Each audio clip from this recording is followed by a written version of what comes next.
Bonsoir à tous. Je suis là pour vous faire part du témoignage de mon injustice.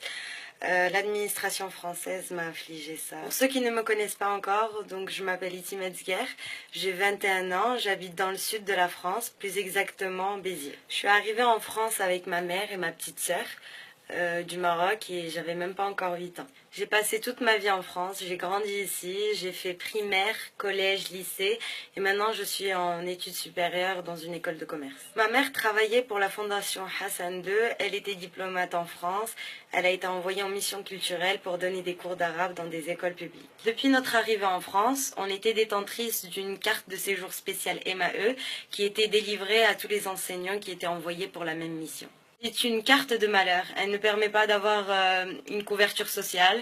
On peut recevoir aucune aide au logement, aucune allocation, rien du tout. Tout vous dire, ma mère ne gagnait même pas le SMIC. Elle avait des problèmes de santé, elle se faisait souvent hospitaliser 1 semaine, 2 semaines. On recevait des factures à couper le souffle. 18 000 euros, 17 000 euros. Et il faut payer ça, comment? On fait des crédits à droite à gauche. Ma petite sœur est asthmatique, ça n'arrangeait pas la situation. On rapportait beaucoup à la France, on payait même les impôts, la France nous donnait rien.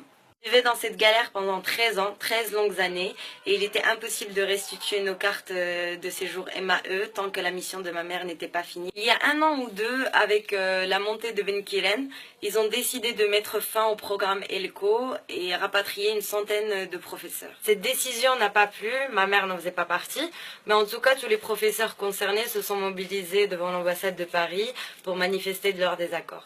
Les revendications sont remontées au gouvernement marocain qui a pris la décision suite à ça de rapatrier la totalité et non plus une centaine de professeurs. De là, ma mère a restitué sa carte de séjour spéciale et automatiquement la mienne aussi et celle de ma sœur. Les enfants de ces professeurs, quant à eux, avaient la possibilité de rester en France, avoir une carte séjour 10 ans et pourquoi pas accéder à la nationalité s'ils l'avaient. Avant de partir, ma mère a reçu des indemnités parce qu'elle a fait la demande pour une retraite anticipée. Elle nous a acheté un appartement. Elle est revenue au Maroc sans son gré. Elle nous a laissé, moi et ma sœur, pour continuer nos études. Et elle est revenue, ça fait maintenant presque 1 an que je ne l'ai pas vue. Elle a tout sacrifié pour nous pendant 13 ans. Elle a laissé mon père seul au Maroc. Elle s'est démenée pour qu'on ne manque de rien et je la remercierai jamais assez. L'année dernière, j'ai fait une première demande pour la nationalité française, refus de l'administration biterroise. Par la suite, j'ai refait une autre demande pour une carte séjour 10 ans. Refus encore une fois et j'ai fait une dernière demande, une carte séjour étudiante qui ne permet rien du tout. Refus avec en prime. Le préfet me dit il faut quitter le territoire français. Au plus tard, le 8 juillet 2015. Depuis cette date, je suis clandestine. Vous vous rendez compte, c'est juste inadmissible, sachant que tous les enfants de professeurs ont été tous régularisés. Dans cette situation, nous ne sommes plus que 3, un garçon, ma sœur et moi. Comme de par hasard, les 3 sudistes. Comme vous le savez, dans le sud, il y a énormément de maghrébins. Et dès qu'on peut vider et bâcler des dossiers, on bâcle et on vide. J'ai donc entamé une procédure judiciaire avec un avocat de Montpellier. Et pendant ce temps, je continue mes études en école de commerce. Vu que ma mère ne travaillait plus, on vit qu'avec un seul salaire à 4. Celui de mon père, il perçoit même pas 1 000 euros. Eh ben oui, c'est pas assez compliqué. Il a fallu en rajouter avec un attentat à Paris en novembre. Voilà, mon avocat qui me dit tu vas rester bloqué en France minimum 3 ans avec aucune sûreté de gain. Mon école qui me dit je peux pas passer les examens tant que je suis pas en règle. C'est super. L'apparence, c'est bien trompeur. Je souris mais que vous dit qu'à l'intérieur je suis pas effondrée. Je vous vois venir, hein, vous allez me dire, il y a plein d'injustices dans le monde.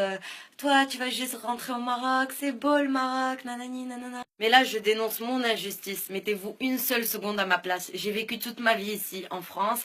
Du jour au lendemain, on me contraint de rentrer, je peux même pas avoir mon diplôme. Ben, vous savez quoi? Je vous la laisse, votre France. La France en français, le Maroc au marocain. Je reviens la tête haute. Avant mon retour, j'aimerais dénoncer ce qu'a fait ce préfet pour ma situation. Un gros bâclage de dossiers. Et ce terrible manque de solidarité envers moi, parce que je suis tout simplement une immigrée marocaine. J'ai lancé une pétition depuis quelques jours. J'ai également un groupe soutien qui a atteint 7000 personnes.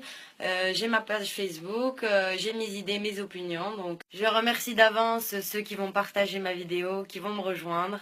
Merci à tous ceux qui me suivent depuis un moment. N'hésitez pas à poser des questions s'il y a encore des zones d'ombre.